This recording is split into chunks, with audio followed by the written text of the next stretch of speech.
আসন্ন দুর্গাপূজা উপলক্ষে প্রধান উপদেষ্টা ডক্টর মোহাম্মদ ইউনূসের সঙ্গে বৈঠক করেছেন দেশের হিন্দু সম্প্রদায়ের নেতারা।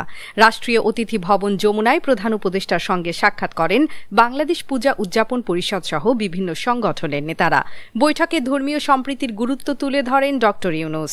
এ সময় পূজা উদযাপন কমিটির নেতারা নিরাপত্তা, বিদ্যুৎ, পানি ও যান চলাচল সহ বিভিন্ন বিষয়ে সরকারের সহায়তার আশাবাদ ব্যক্ত করেন। এদিকে প্রধান উপদেষ্টার সাথে সাক্ষাৎ করেছেন যুক্তরাষ্ট্রের বাণিজ্য প্রতিনিধি দপ্তরের সহকারী বাণিজ্য প্রতিনিধি ব্র্যান্ডন লেঞ্জ।